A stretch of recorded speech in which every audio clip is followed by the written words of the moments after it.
I was very concerned when on the stadium, Oriole Park at Camden Yards was developed, that we were going to have all the best planning in the world, that folks were going to love the stadium, and the one area that was going to be a problem was getting in and out of the community. And so Schaefer would get the praise for the beautiful stadium, and Schmoke would get the criticism for the traffic. So I was just preparing myself and getting ahead of any criticism that might come my way. We had to worry about ingress and egress to the stadium, which is a major point. And so we were working with the State Department of Transportation, which was trying to align in the building so people coming from Washington would be able to access the building easily, and people from Baltimore would be able to access the building more easily. Larry Lucchino, who was the president of the team at the time, he told me and others numerous times that the Achilles heel of this whole project was going to be the transportation. And so we spent an inordinate amount of time, both from the Oriole perspective and the state perspective, to try and deal with that and mitigate that with lots of lots of public relations, publicity prior to how to get to the stadium, where if you're coming from here, here's where you go, and here's where you would suggested to park, and here's this new light rail we'd like you to take, or we have MARC train coming into the station as well. So we did a lot with regard to that, and I think generally it worked really well. Again, there's always some glitches here and there. It may have, you could probably look back on some of the records. I bet you light rail was probably one of their biggest days ever, was that day, because we kind of pushed people to take this new light rail service. And it probably exceeded their capacity at some point because we pushed it so hard. How much time we spent with the traffic engineers and the Century parking people trying to figure out, okay, what's really the best way to get people in and out of here. And had a lot of ideas about how important that was. Again, because parking was such a negative at Memorial Stadium. We wanted to swing the pendulum back the other way. We wanted to make it as easy as possible. The goal was to make people feel like it was very easy to come to Camden Yards, that there were no inhibitors, I think at the time we opened Camden Yards that about a little over 30% of our season ticket holders came from the South, from Montgomery County and Prince George's County, but a lot from Montgomery County. And so it was very important that those people who did not regularly come to Baltimore feel comfortable and that it was easy.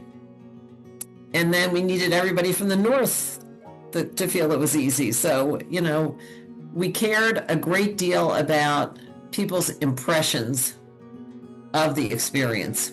Earl Weaver was sort of an irascible guy who was, a sports legend. And we wanted people in Washington to realize that they could take the train to Baltimore, the Camden line, and go right to the station. So you could go from Union Station to Camden Station, get off the train, and there you were right in the ballpark. And so we did, a mock run. We had Earl Weaver and his wife on the train and Oriole Stars, and went into Union Station and did a whole thing there, and then got back on the train and invited people to come with us. This is prior to the opening. But all of it meant to get TV coverage and print coverage of how easy it was to get to Camden Yards if you lived in the Washington area. One of the benefits of Camden Yards being where it is the multiple outlets for traffic to move. So when you come to Camden Yards and you want to leave the game after the ninth inning, you don't have what many other stadiums have. You can get out of there in 10 or 15 minutes. just almost, it wasn't calculated, but the light rail line that sits astride the stadium was opening simultaneous with the stadium.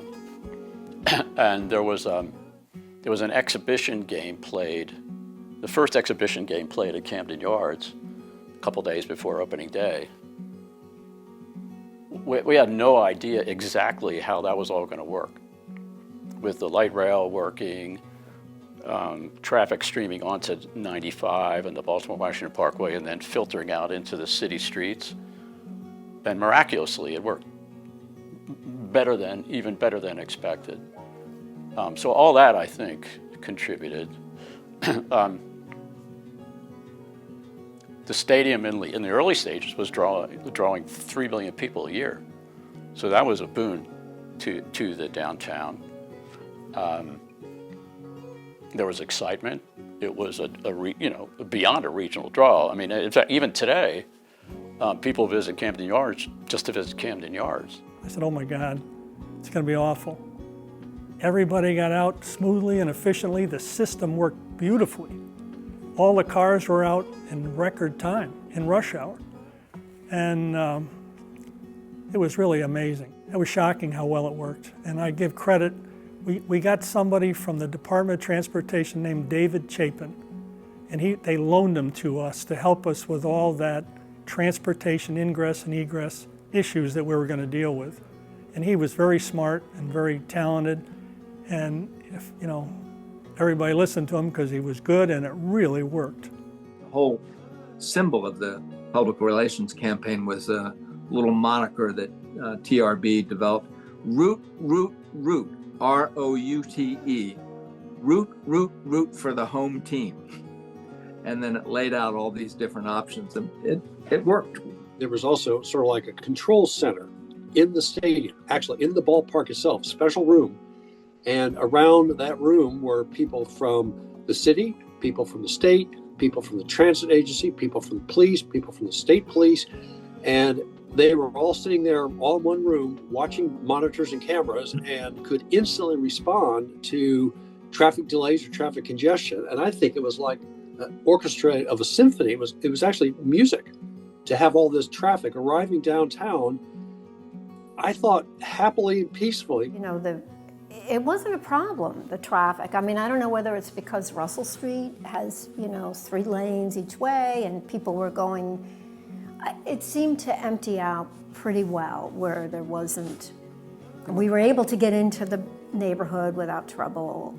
And there was people walking on the streets. I mean, still, I think more now they come this way, but. It's a pleasant crowd. Yeah, it's mostly a pleasant crowd. And it's nice to have life on the street versus just, an empty, dark street. So that turned out all right. Mm-hmm. In the first few years, almost every game, if not every game, was a sellout. So for the longest time, you'd just get mobs of people walking through, but it was never a problem. It was always a pleasant crowd. You could go out, sit on the stoop and say, how'd the game go, get the score,